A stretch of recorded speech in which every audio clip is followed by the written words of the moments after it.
Oke, ini saya mulai ya. Bismillah. Assalamualaikum warahmatullahi wabarakatuh. Waalaikumsalam Waalaikumsalam warahmatullahi warahmatullahi wabarakatuh. wabarakatuh. Oke, ini walaupun online ya, ini tolong bisa disimak dengan baik karena kami tidak ingin ada pembelajaran yang berkurang ya, dalam artian ilmu yang kami berikan, yang saya transfer itu harapannya bisa kalian serap dengan baik ya. Walaupun mungkin kalian sekarang sedang di rumah atau sedang di luar mungkin ya, itu kami persilahkan, hanya saja nanti ketika ada pertanyaan ya, misalkan saya tunjuk nama random ya, itu silahkan dijawab ya. Jadi itu memastikan oh ini hadir seperti itu.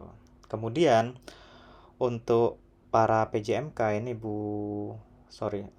Novila ya sama Ibu Ririn ya kalau nggak salah yang RPL, itu nanti tolong diinfokan ya, yang masih belum join itu silahkan bisa join ya, seperti itu.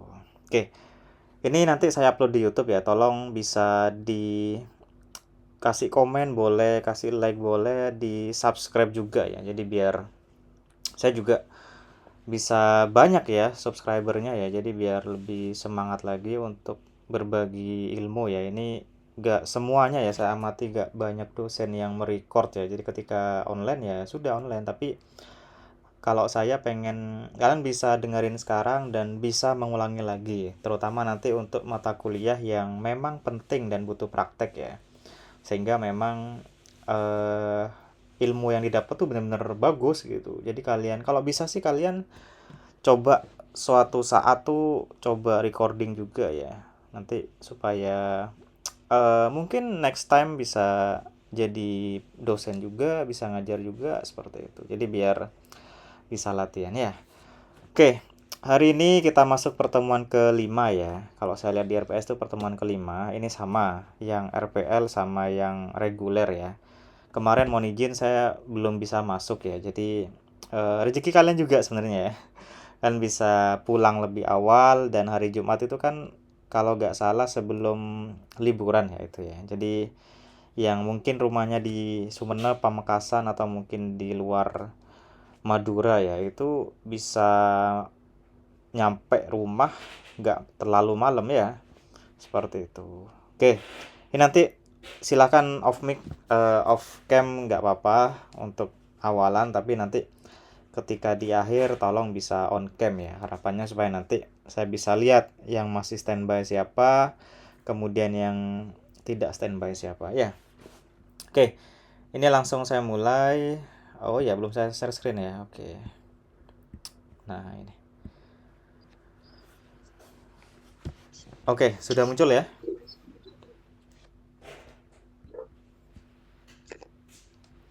Sudah muncul. Sudah Pak, sudah. Oke, ini saya cek. Oke, masuk ya. Oke. Oke. Hari ini saya akan lanjutkan pertemuan kelima ya. Kemarin kalian sudah saya berikan beberapa materi ya. Terutama untuk yang bagaimana tentang enkripsi data ya. Ini kemarin yang RPL juga sudah, yang reguler juga sudah ya. Coba ada yang bisa mengulangi nggak enkripsi data itu bagaimana? Ada yang tahu? Enkripsi data. Ini pertemuan keempat kemarin ini. Coba kalau diam semua saya coba. Oh ini Aura ini. Aura Faradina. Kok Faradina? Aura ada? Ini Aura. Ada Bapak. Oke. Menyimak ya Aura ya tadi ya pertanyaannya ya. Iya Bapak. Apa pertanyaannya? Enkripsi data Bapak. Ya, coba. Menurut Aura itu apa? Enkripsi data.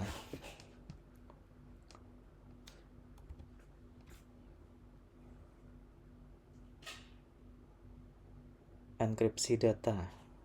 Kemarin kan sudah tuh yang saya kasih materinya ya, dengan contoh ada chat, kemudian ada beberapa step ya, tahapan untuk melakukan enkripsi data. Nah, itu tinggal diulangi lagi aja.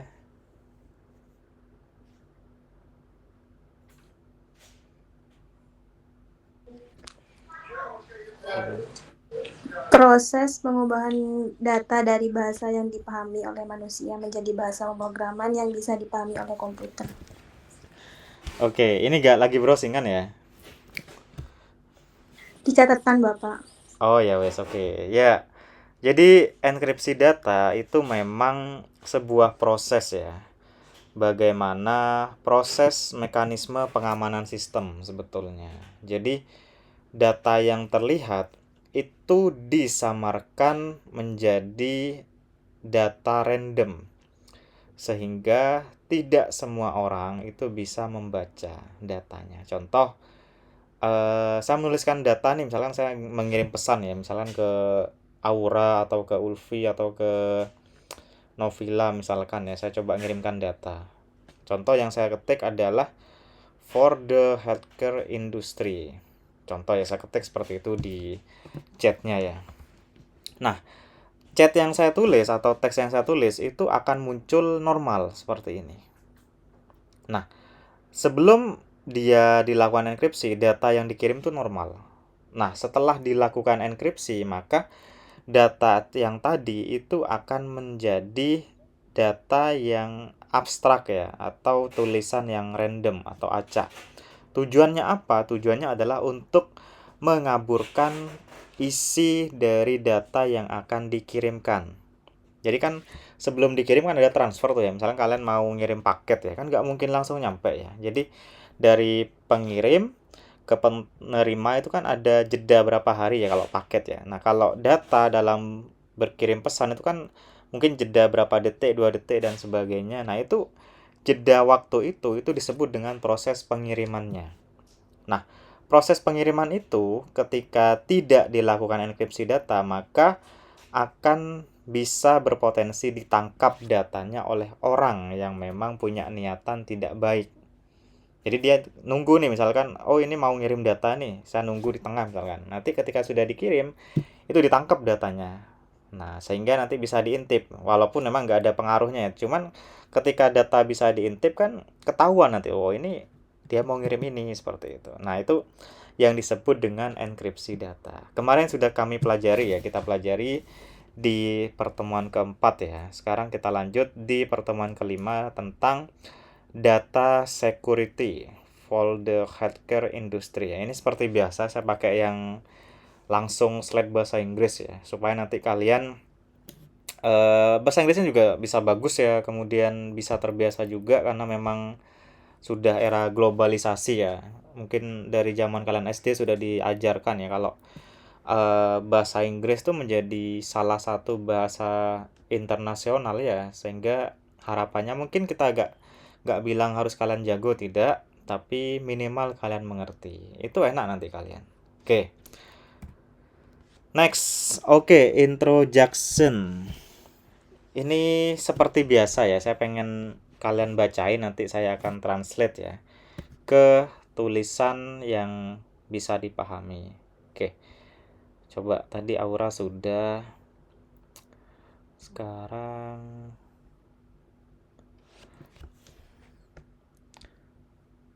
nah ini Jessica, ada nggak Jessica? Ada, Bapak. Oke. Oh ya, sorry, saya geser lagi ya. Ini cuman bacaan aja. Bisa agak diperbesar, Pak. Agak perbesar. Ya, Oke. Oh, kebesaran. Kelihatan nggak? sudah, Pak. Oke. Introduction. Technology has touched every aspect of our lives, be it using Google Maps to get to a new place to getting on a quick vehicle with a family visitor. And amidst all the benefits that technology has delivered, this personally indefinable information will we have started to become optimism about data security, still most of our information remains vulnerable to criminal. And one such information is health data and records. Oke, terima kasih Jessica. Sekarang yang laki-laki ya, coba Fahmi ada nggak? Cuman baca aja ini. Ada Bapak, ada. Oke, Fahmi lagi di mana? Di Bangkalan atau di... Lagi di Pemekasan Bapak. Lagi Oh, di rumah. oke Fahmi. Ayo, dibaca aja. Introduction. Technology has to check every aspect of our lives, be it using Google Maps to get to a new place or getting one quick speed Skype call with a family physician. And amid all the benefits that technology has delivered, we list out personally identifiable information. Will we have started to become cognizant about that data security? Still, most of our information remain vulnerable to cyber criminal. And one source information is healthcare data and record. Oke, terima kasih Fahmi dan Jesse ya. Jadi introduction ya. Jadi memang teknologi pada saat ini itu menyentuh ya. Ini real ya. Jadi teknologi pada era sekarang ini kan 2026 ya. Itu telah menyentuh semua aspek ya dari kehidupan kita. Ini saya baca di teks ya, nanti saya jelaskan yang lain. Jadi teknologi itu sekarang tuh sudah menyentuh semua aspek di kehidupan kita. Paling gampang tuh HP. Mungkin kita dulu tidak pernah membayangkan ya akan ada teknologi yang bernama handphone ya. Dulu handphone tuh cuman dipakai untuk berkirim pesan atau SMS dan telepon. Itu saja. Jadi penggunaannya tidak sedominan di zaman sekarang. Jadi misalnya kita mau ngirim pesan, misalnya lebaran ya, ya kirim pesan aja, misalnya selamat lebaran, mohon maaf lahir batin dan sebagainya, nelpon seperti itu. Kalau sudah selesai ya sudah, HP-nya ditaruh. Nah, di zaman sekarang HP ini diciptakan menjadi semacam partner ya. Jadi orang tuh kemana-mana tuh selalu bawa HP. Bahkan ketika HP-nya ketinggalan itu, nah ini contoh ya, HP yang ada.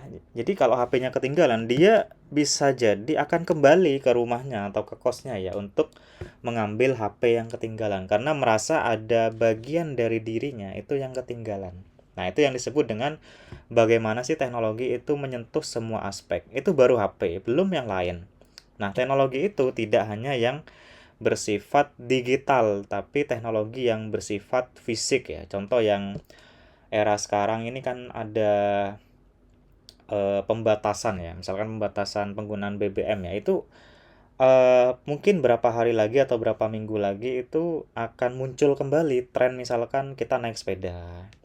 Kemudian orang tuh mulai kemana-mana jalan kaki. Ya mungkin kalau agak jauh ya masih mikir-mikir ya, tapi kalau dekat mungkin masih bisa jalan kaki. Nah, tren itu sebenarnya salah satu hal yang bagus. Jadi semua itu pasti akan kembali ke awal ya. Jadi sebelum ada teknologi itu kita akan kembali, tapi memang tidak langsung instan, jadi pelan-pelan. Nah, ini saya bacakan yang ada di teks ya. Jadi teknologi has touched every aspect of our life. Jadi teknologi itu telah menyentuh setiap aspek kehidupan kita, baik ketika kita menggunakan Google Maps ya untuk bepergian ke tempat yang baru atau melakukan panggilan cepat menggunakan Skype dengan dokter keluarga kita. Nah, jadi di sini Google Maps ini mungkin kalian mungkin berapa tahun kemarin tidak familiar ya atau mungkin jarang menggunakan ya. Tapi ketika sudah PKL kan sudah PKL kemarin ya, PKL 1, PKL 2 sama nanti PKL 3 ya. Nah, penggunaan Google Map ini sangat kerasa. Misalkan kalian mau beli-beli nih, kalian ada di suatu daerah, di suatu kos, misalkan di Surabaya atau kemarin di Gresik ya, ada yang di Gresik atau di rumah sakit yang lain ya. Nah, itu ketika mau beli-beli, ini kalau saya pribadi itu pasti lihat map dulu.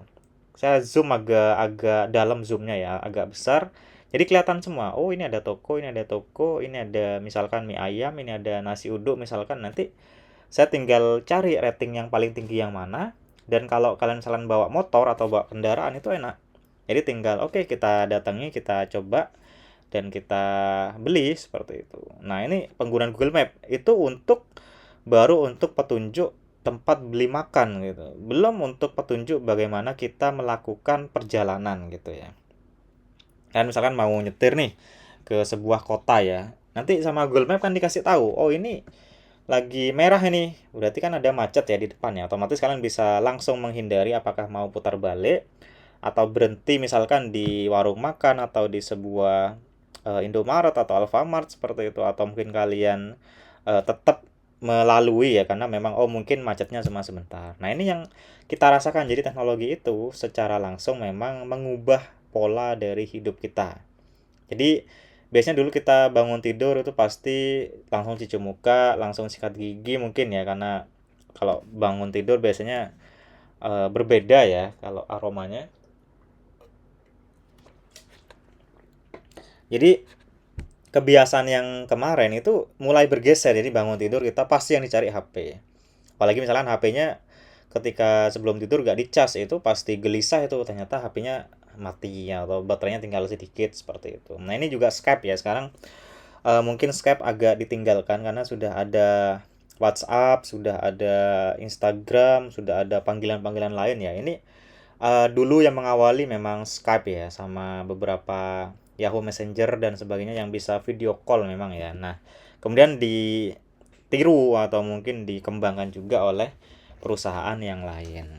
Oke, jadi teknologi untuk paragraf pertama, teknologi itu telah menyentuh semua aspek dari seluruh kehidupan kita. Nah, kemudian di tengah semua manfaat itu yang diberikan oleh teknologi, terdapat informasi, nah ini saya tebalkan ya, identitas pribadi pasien atau pribadi dari seseorang yang berobat.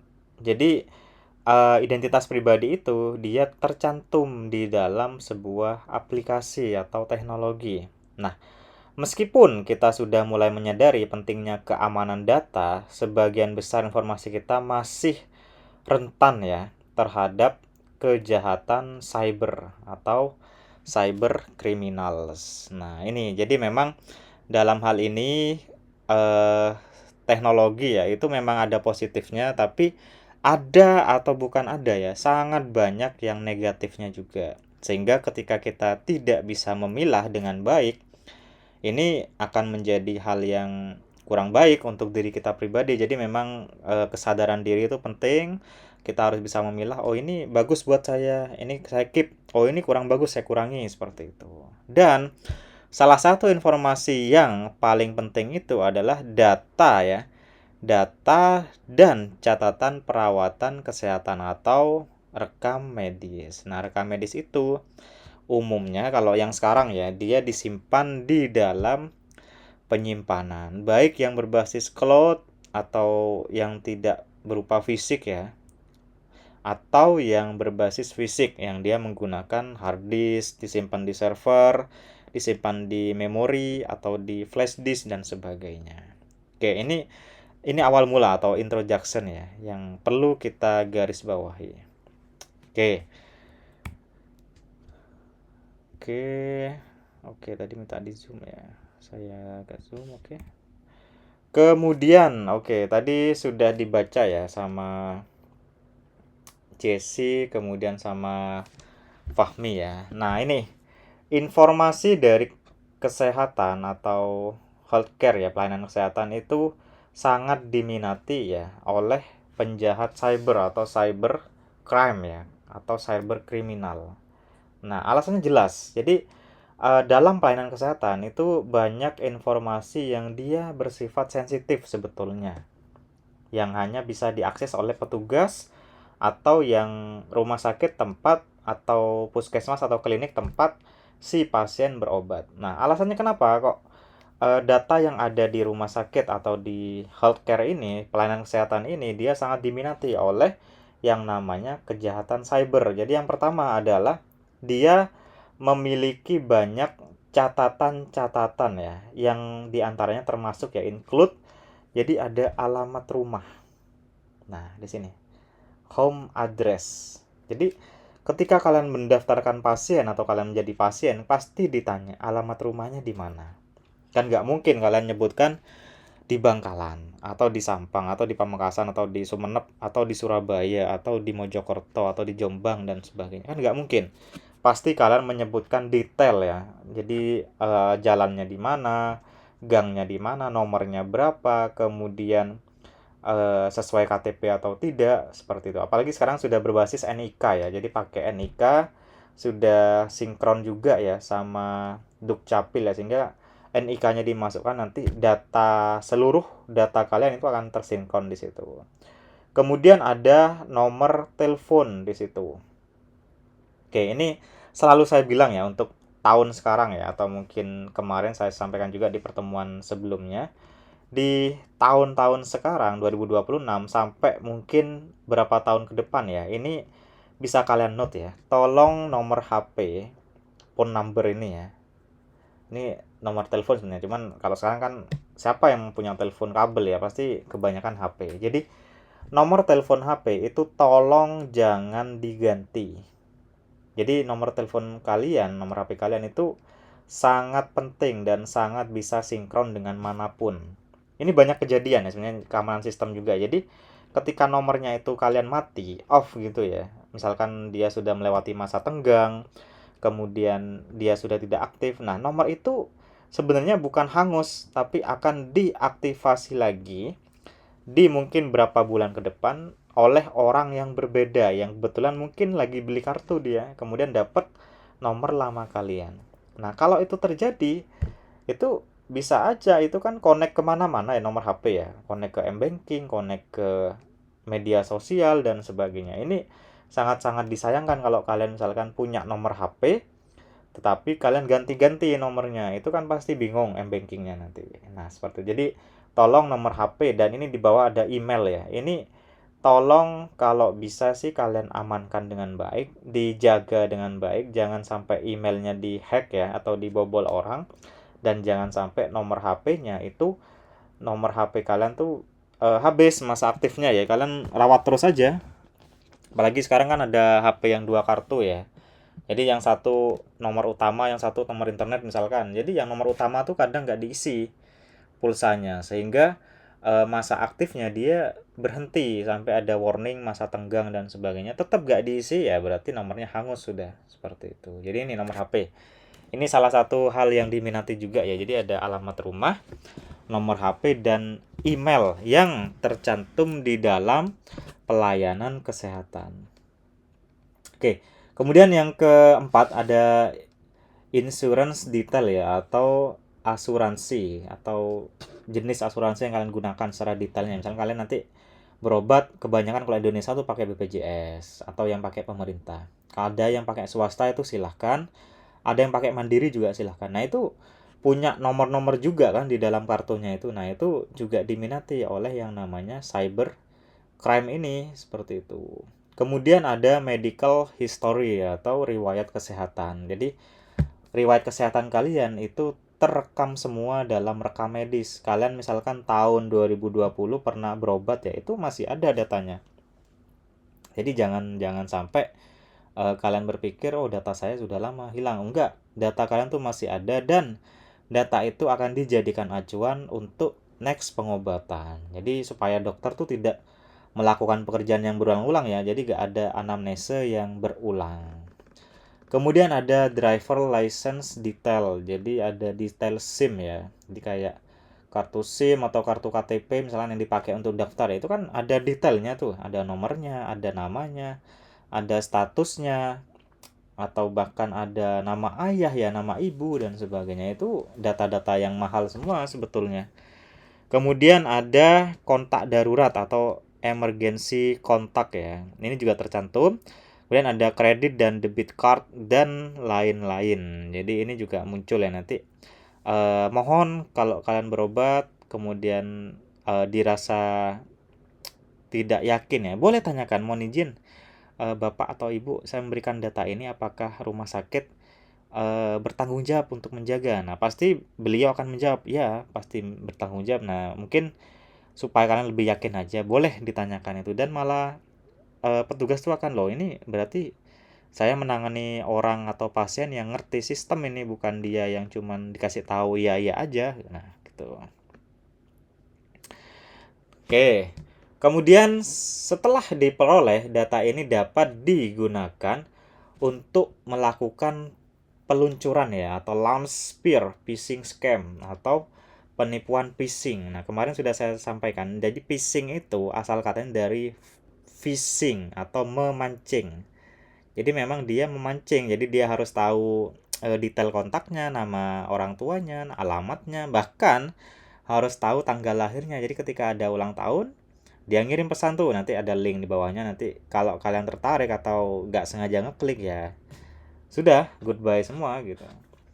Kemudian pencurian identitas dan sampai pencurian penipuan rekayasa sosial. Jadi banyak tuh ada fake account ya. Jadi kalian media sosialnya misalkan dibikin akun ganda, contoh oleh orang yang tidak bertanggung jawab ya, fotonya diambil, nomornya diambil, emailnya diambil, dimasukkan semua sampai detailnya. Kemudian dia bikin akun seolah-olah itu kalian, padahal itu bukan kalian. Nah, mungkin kalian, Pak, saya belum pernah mengalami, tapi banyak orang di luar sana itu yang sudah mengalami. Contoh artis, contoh orang yang punya usaha, contoh orang yang misalkan bikin eh itu ya, sebuah brand gitu ya. Itu banyak yang di akun-akun fake ya yang dibikin supaya oh ini akun asli padahal itu bukan akun yang asli. Nah, itu dia menggunakan salah satunya ini, bagaimana social engineering fraud ya, atau penipuan rekayasa sosial. Oke, sampai sini ada yang bertanyakan belum?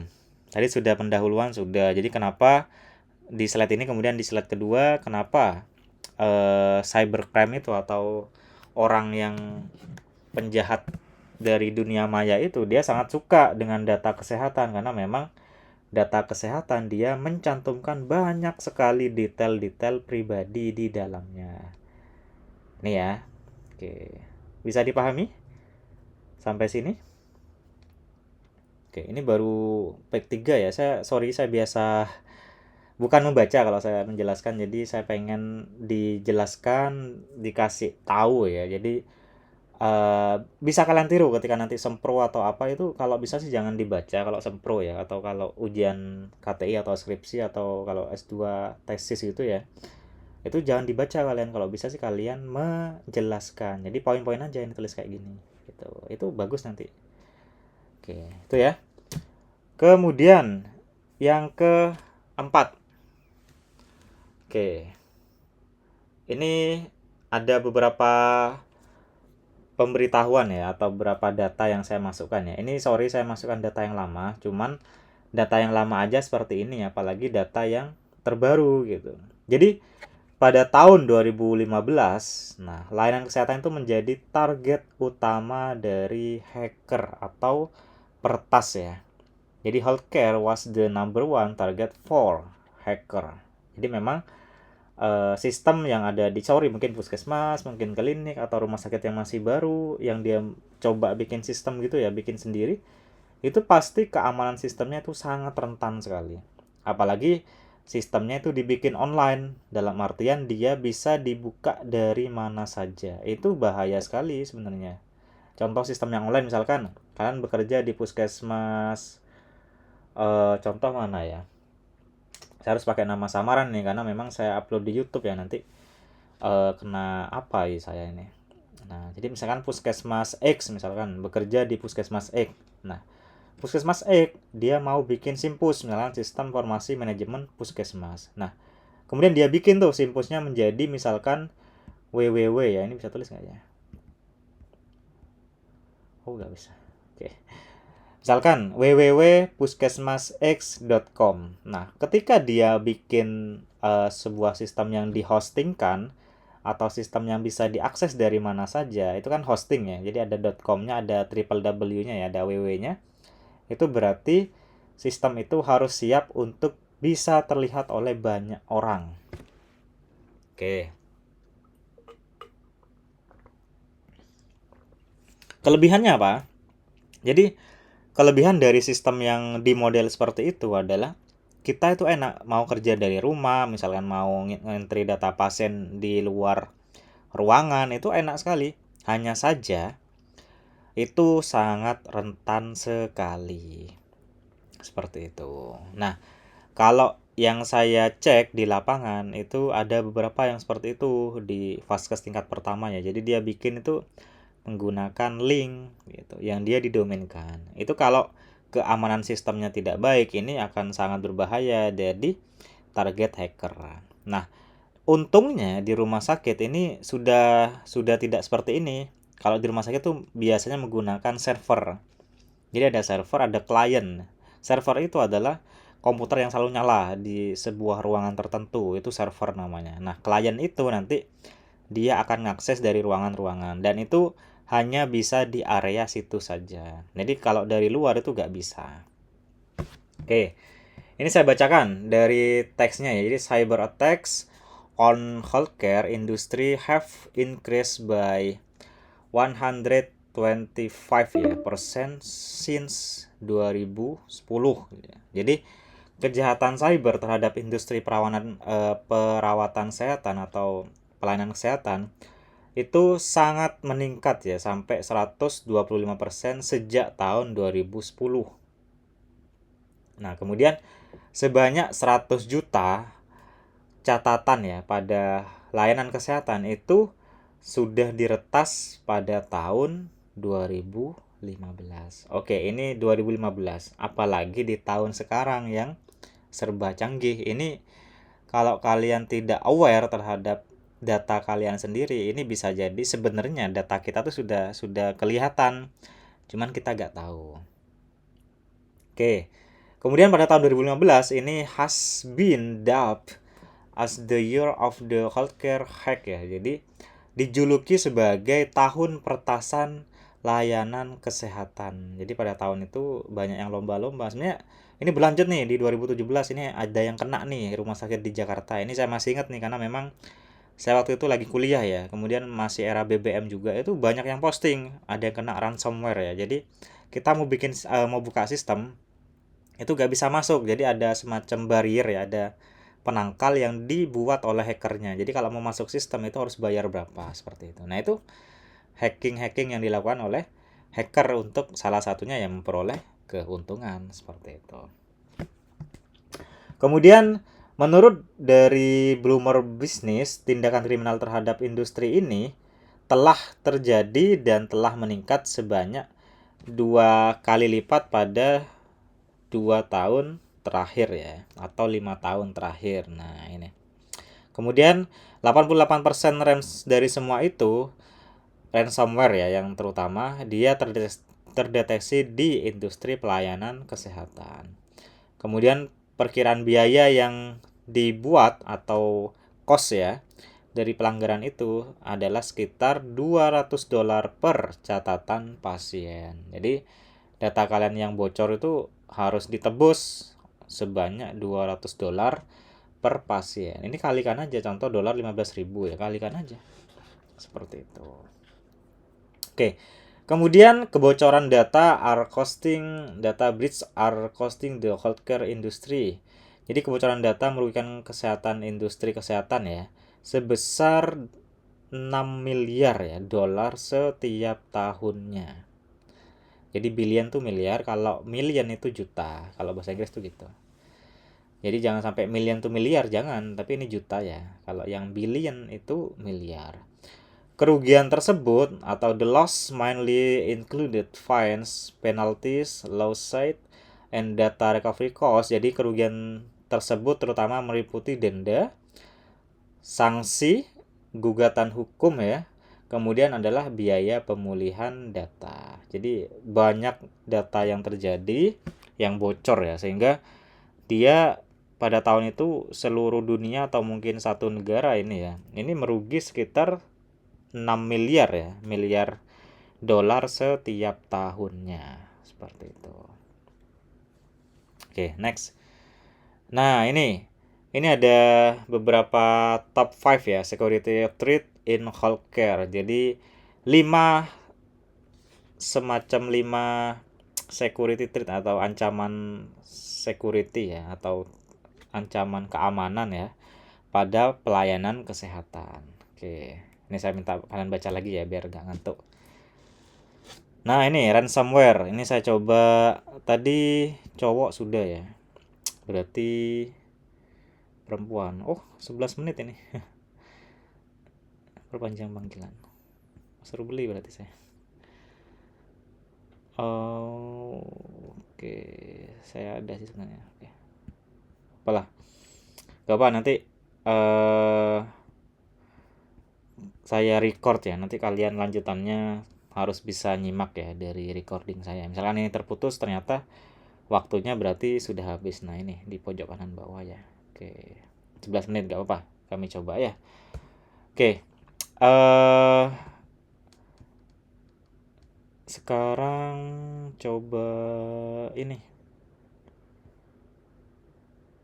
Nah, ini ada Yudhistira. Ya, Bapak. Oke, dibaca aja. One ransomware malicious program that look and infected computer or encrypts data stored in it, and then demand rooms to unlock the system or describe the data. Oke. Hah? Pak. Oke, sudah gak Pak? Ini aja. Oke, sampai situ aja. Oke, saya jelaskan. Jadi, yang pertama, jadi top number one ya, ini adalah ransomware. Ada yang belum tahu ransomware nggak? Kayaknya di tahun sekarang nih sudah tahu semua ya, tapi kalau di tahun 2020 ke bawah, saya yakin kalian sedikit yang tahu. Oke, ransomware ini adalah, ini saya baca teksnya ya, a malicious program that looks, jadi sebuah program jahat yang mengunci komputer yang terinfeksi atau mengenkripsi data yang disimpan di dalamnya. Jadi ada program yang dibikin oleh hacker, dia itu ngunci. Kalian punya sistem nih, misalkan Simpus ya, mau buka secara normal, nah ternyata nggak bisa, dikunci sama hackernya. Itu yang disebut dengan ransomware. Jadi tadi saya contohkan juga, jadi mau masuk ke login itu nggak bisa, ada barrier biasanya, ada penangkal yang dibikin, sehingga habis login kan masuk ke home biasanya, itu nggak masuk ke home, malah kemana-mana. Nah, itu salah satunya sistemnya kena ransomware. Itu yang tipe pertama. Tipe yang kedua, ini yang lebih parah ini.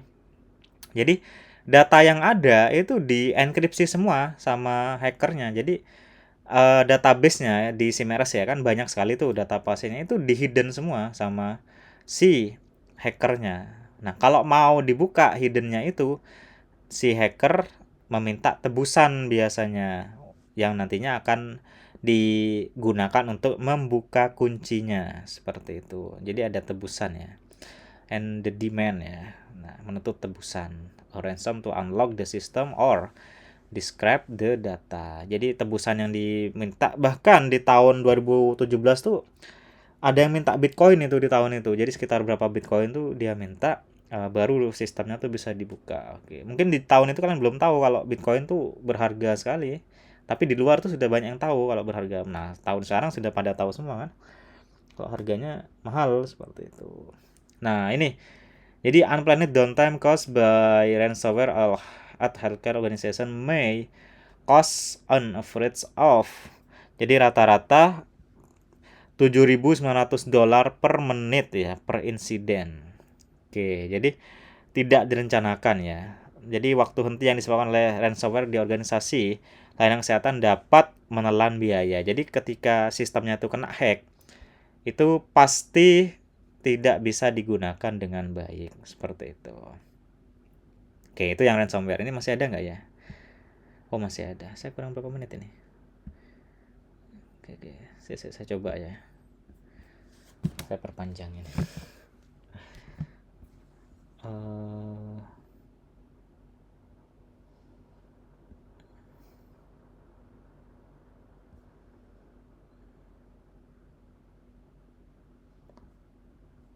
Kok pakai dana? Oh, kalian bisa lihat nanti ini. Oke, nanti aja. Oke, ini ya, next ya. Oke, ini yang pertama ransomware ya. Ini saya agak cepat berarti supaya bisa ngena. Kemudian yang kedua ini ada insider.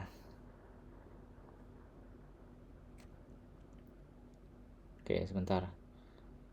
Coba cek ya. Nah, ini insider.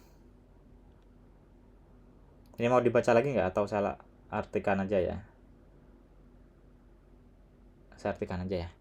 Biar kalian bisa menyerap dengan baik. Jadi insider ini adalah kejadian. Jadi biasanya dilaksanakan atau disebabkan oleh ancaman dari karyawan itu sendiri. Jadi ada misalkan kalian bekerja di suatu government ya atau pemerintahan atau di suatu perusahaan dan kalian punya hal yang tidak baik yang dirasakan, misalkan kalian dendam atau apa, nah itu pasti orang akan coba ini saya rusak aja sistemnya kan, pasti kayak gitu pikirannya. Nah itu insider namanya. Jadi ancaman dari dalam yang bisa berupa karyawan, current former ya, current or a former employee, jadi atau mantan karyawan yang bertanggung jawab atas pelanggaran keamanan di suatu organisasi. Kemudian meskipun atau most of these threats are malicious, jadi meskipun sebagian besar ancaman ini bersifat jahat, beberapa diantaranya itu tidak disengaja.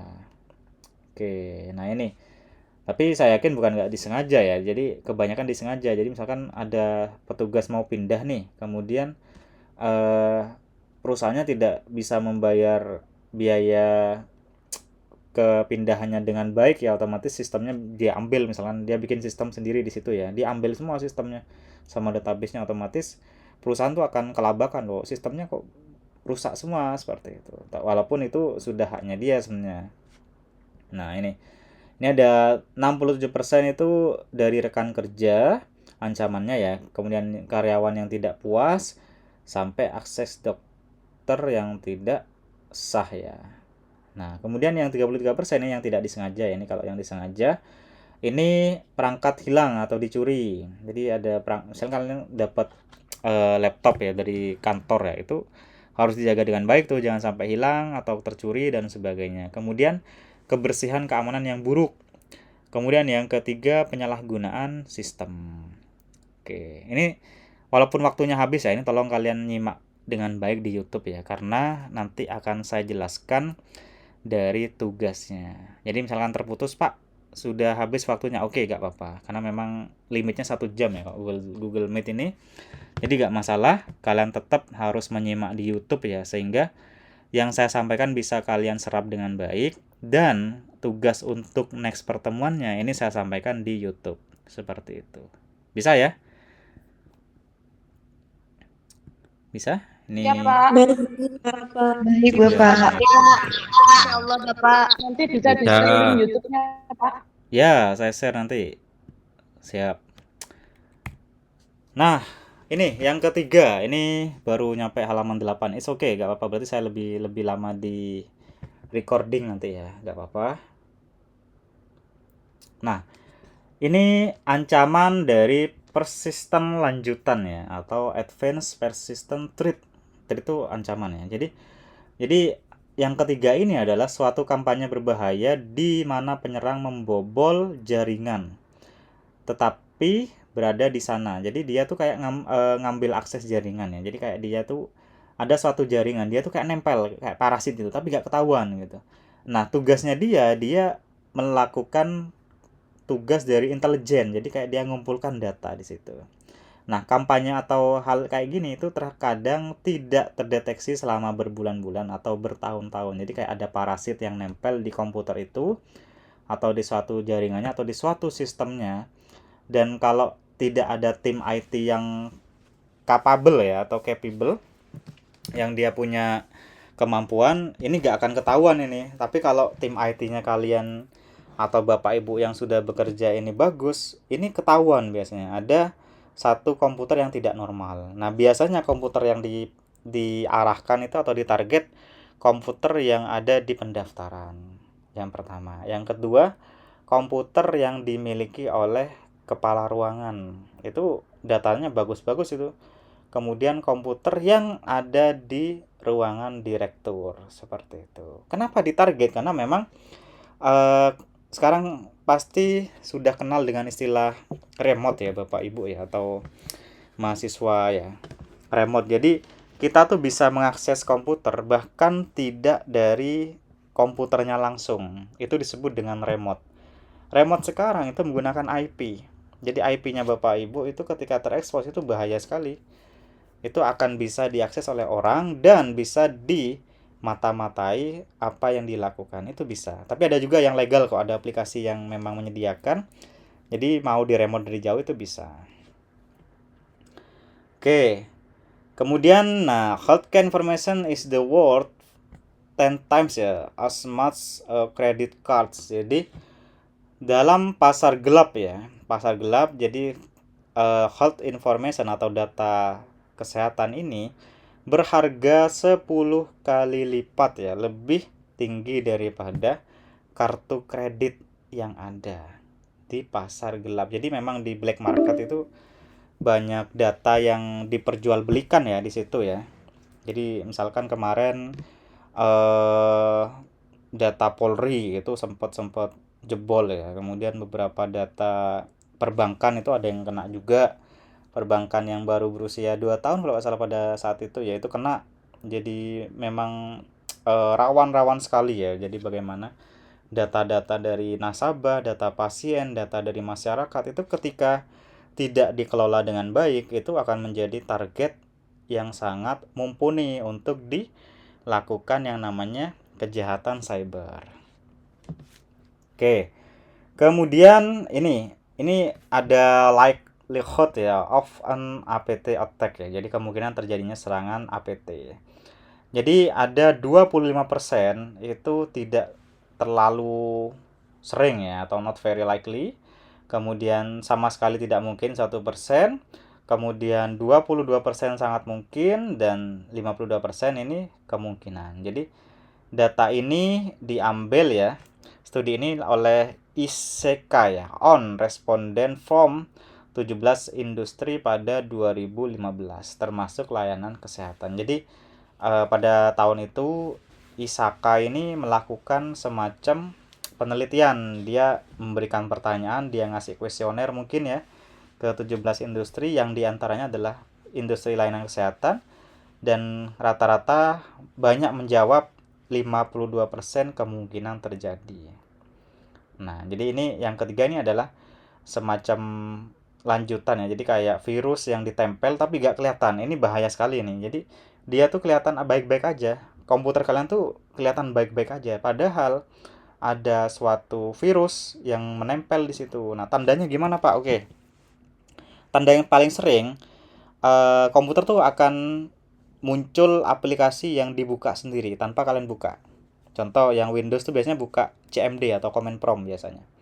Kalau yang Mac itu terminal yang dibuka biasanya.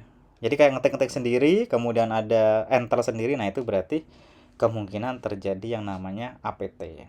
Tapi misalnya, Pak, tapi komputer saya kan dipakai pribadi. Oke, kalau dipakai pribadi mungkin persentasenya kecil sekali, tapi kalau dipakai untuk bekerja atau bisnis ya, atau mungkin organisasi, itu semakin memperbesar resiko seperti itu. Jadi ini berlaku di pelayanan kesehatan atau industri yang memang dia melayani pasien yang banyak.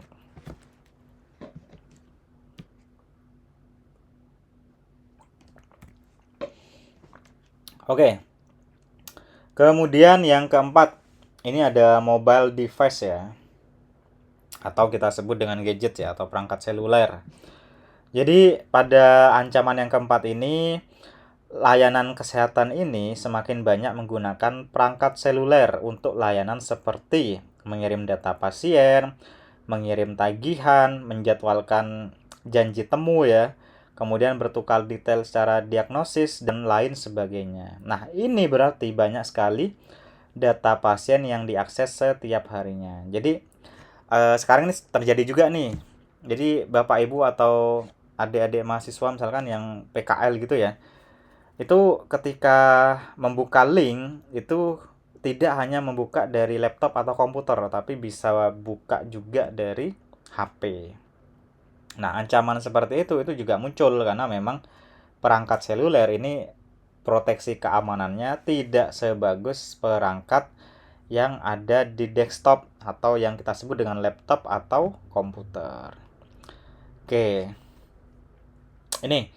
Ini dari kantor hak cipta sipil ya, atau OCR ya, Office for Civil Rights ya. Jadi loss atau stolen mobile, jadi kehilangan atau yang dicuri, perangkat-perangkat yang dicuri ya, salah satu penyebab utamanya adalah disebabkan oleh pelanggaran data di bidang kesehatan. Jadi ketika HP itu hilang dan ada data kesehatan yang penting di situ, terutama data kerjaan, itu sangat berbahaya untuk yang pertama industrinya, yang kedua untuk si pasien itu sendiri. Nah, untungnya HP sekarang tuh canggih-canggih ya. Jadi walaupun dia hilang HP-nya, itu yang pertama bisa dilacak. Yang kedua tidak tahu passwordnya gitu. Android zaman dulu ini saya masih ingat karena saya pernah lakukan juga. Ketika dia lupa kunci, lupa password tuh bisa di reset. Itu saya pernah nyoba di 2013, 14, 15 ya. Jadi sebelum saya kuliah itu. Jadi lupa password Android, ini Android ya. Itu bisa dihilangkan itu, lupa passwordnya itu. Atau misalkan kekunci gitu ya, itu bisa dipulihkan lagi. Jadi kayak beli HP baru, itu aja caranya. Itu ada caranya. Nah, yang HP zaman sekarang kemarin saya nyoba tuh 2023 ya, pada 2022 saya lupa. Ada teman yang minta tolong, itu nggak bisa saya coba cara yang sama. Jadi Android itu semakin tahun dia pasti tahu, oh ini celahnya di sini. Dia pasti akan memperbaiki bugs atau hal-hal yang tidak fix ya di tahun sebelumnya untuk dilakukan perbaikan di tahun ini. Seperti itu. Nah, ini. Kemudian ada 68% dari data ya. Dari pelanggaran keamanan bidang kesehatan itu disebabkan oleh perangkat seluler yang hilang atau dicuri. Jadi hati-hati ya. Oke. Nah, kalau yang hilang iPhone gimana, Pak? Misalnya, nah, iPhone itu salah satunya dia memiliki kelebihan memiliki akses ya. Jadi ketika hilang dia itu bisa ditemukan. Jadi ada perangkat yang mengunci ya. Cuman zaman sekarang tuh canggih-canggih. Jadi itu bisa diatasi sebenarnya. Jadi mesinnya diganti. Jadi dalam HP itu kan ada mesin ya, ada semacam boardnya ya. Itu diganti, dipasangi yang baru, udah hilang selesai itu. Cuman mesinnya iPhone itu mahal harganya. Jadi kayak beli baru jadinya. Jadi kebanyakan orang ketika nemu HP ya, iPhone atau apa dan pengen digunakan pribadi, dia pasti akan melakukan yang namanya jailbreak ya, atau saya lupa namanya, saya semacam metode hack ya. Jadi dia tuh masuk ke iCloud tapi gak beneran masuk gitu, jadi semacam diretas. Nah, ini banyak nih kalau kalian misalkan mau beli di online shop itu ya. Jadi banyak yang wifi only seperti itu. Nah, itu kebanyakan HP yang seperti itu sebetulnya. Jadi HP mungkin hasil nemu, hasil apa seperti itu nggak bisa digunakan ya, dia paksa masuk gitu. Ada caranya itu seperti itu. Itu hati-hati. Jadi kalau mau beli HP ya, utamakan beli yang jelas-jelas aja. Kalau kalian paham cara ngeceknya itu bagus. Kan bisa dapat HP yang bagus dengan harga yang sangat miring, itu bagus sekali itu. Kayak kalian nemu emas di jalan seperti itu. Oke. Itu yang keempat.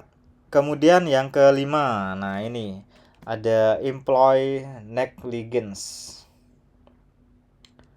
Oke, apa itu? Oke, saya jelaskan ya. Saya pelan-pelan di sini biar kalian bisa mendengarkan dan menyimak dengan baik. Nah, yang kelima ini adalah kelalaian dari karyawan atau pekerja. Jadi meskipun serangan cyber merupakan penyebab utama pelanggaran data di sektor kesehatan, kelalaian karyawan juga memiliki peranan penting dalam dalam insiden keamanan yang terjadi. Oke, jadi 91% dari pelanggaran data dimulai dengan serangan phishing. Nah, phishing itu menargetkan orang. Orang itu berarti karyawan atau petugas. Jadi memang di zaman sekarang itu harus hati-hati dengan hal-hal yang tidak kita kenali. Ada orang ngirim tidak kenal, ngirim link macam-macam, itu sebisa mungkin jangan diklik. Kemudian kalau kalian sering internetan, jangan sembarangan klik link yang nggak bagus gitu. Itu akan memunculkan phishing, salah satunya seperti itu. Kemudian kalau kalian misalkan, Pak, saya senang browsingan internet, oke, di laptop atau di HP? Kalau di laptop, kalian bisa gunakan Adblock namanya aplikasi ya. Ada aplikasi misalnya dari Google Chrome itu ada, Mozilla ada, Microsoft Edge juga ada ya. Jadi itu extension ya atau aplikasi tambahan ya. Dia fungsinya untuk ngeblok iklan. Jadi iklan itu kebanyakan mengarah ke phishing. Jadi phishing itu kayak pencurian data. Itu hati-hati. Oke, kesalahan umum. Jadi common employee mistake that cause data breach. Jadi kesalahan umum karyawan yang menyebabkan pelanggaran data. Oke. Yang pertama adalah mengunjungi situs web yang terinfeksi. Oke. Ini hati-hati nih kalian kalau misalkan kalian, Pak, saya biasa download aplikasi yang ilegal misalkan. Kalau kalian tahu caranya, ini aman sebenarnya, sangat aman. Tapi kalau kalian tidak tahu caranya, jadi laptopnya nggak ada antivirusnya, nggak ada adblocknya, nggak ada proteksi macam-macamnya, kalian nyoba berkunjung ke web-web yang memang menyediakan ilegal seperti itu habis laptop kalian itu. Kena virus semua, itu kena iklan-iklan semua. Tapi kalau kalian laptopnya bisa digunakan dengan baik, ini aman sekali sebenarnya. Ada caranya kok. Jadi intinya jam terbang. Jadi semakin sering kalian pengalaman, semakin tahu nanti celah-celahnya dan bagaimana mengatasinya. Oke. Yang kedua, clicking on malicious ads ya. Jadi mengklik iklan berbahaya. Ini jangan kalian.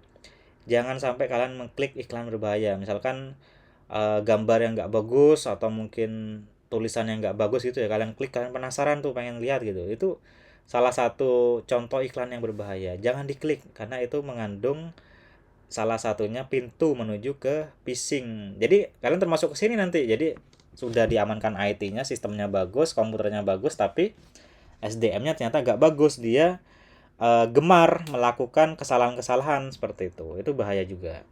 Kemudian menggunakan drive USB yang terinfeksi juga. Ini hati-hati. Jadi zaman saya dulu itu kalau mau ngeprint harus menggunakan flash disk, dan itu memang sangat rentan terjadi penyebaran virus. Jadi virus zaman dulu itu namanya virus shortcut dan masih ada sampai sekarang. Jadi data di flash disk itu hidden semua dan menjadi satu shortcut kecil.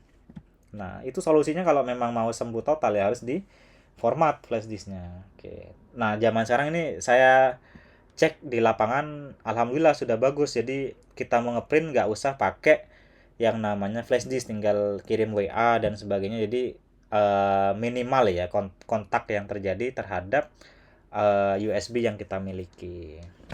Kemudian yang kedua, ini ada responding to phishing email. Jadi kalian menanggapi email dari phishing. Ini jangan. Jadi email phishing tuh banyak sekali. Kalian bisa langsung cek aja di email kalian tuh pasti ada pengirim yang tidak kalian kenali di situ. Nah, itu salah satunya berpotensi sebagai phishing ya. Oke. Kemudian next ya. Oke. Oh, sudah selesai ternyata. Oke. Ternyata sampai sini. Oke, sampai 5. Jadi tadi sudah saya sebutkan ya. Jadi ada ransomware, kemudian ada yang namanya phishing, kemudian ada kesalahan dari ini ya, mistake ya dari para karyawan ya. Jadi karyawannya itu tidak punya kemampuan atau mungkin minimal ya pengetahuan tentang IT, tentang komputer. Jadi dia coba ngakses itu nggak ada ilmunya, itu bahaya sekali seperti itu. Nah, untuk tugasnya ini untuk minggu depan ya, pertemuan ke-6 nanti saya lakukan random ya untuk presentasi. Jadi ini individu ya, tolong kalian bikin PPT pribadi ya. Untuk Bapak Ibu juga yang RPL juga sama. Jadi kalian bikin PPT tentang metode keamanan sistem yang ada di Indonesia. Nah, itu silahkan kalian bisa sebut contohnya aja, misalkan rumah sakit apa, itu gimana caranya, itu boleh kan. Mau pakai jurnal atau pakai buku silahkan, nanti tinggal dijadikan di PPT seperti itu. Nanti saya kirimkan linknya ya untuk pengumpulannya. Saya pakai Google Drive aja biar kalian bisa upload di situ, kemudian biar saya enak ngoreksinya, langsung saya download satu langsung keluar semua. Kalau pakai My Campus biasanya satu-satu seperti itu. Gitu ya. Oke, demikian untuk kuliah pada siang hari ini, pertemuan kelima. Jadi pertemuan ke-6 berarti minggu depan ya, sama 7 nanti saya double. Lebih kurangnya mohon maaf, semoga bermanfaat ya. Dan oh ya, saya lupa, ini momen lebaran ya. Jadi saya mengucapkan mohon maaf lahir batin, dan ketika ada salah juga insya Allah akan saya maafkan untuk Bapak Ibu dan juga yang reguler juga. Jadi sama-sama saling memaafkan ya. Itu saja. Terima kasih banyak. Assalamualaikum warahmatullahi wabarakatuh.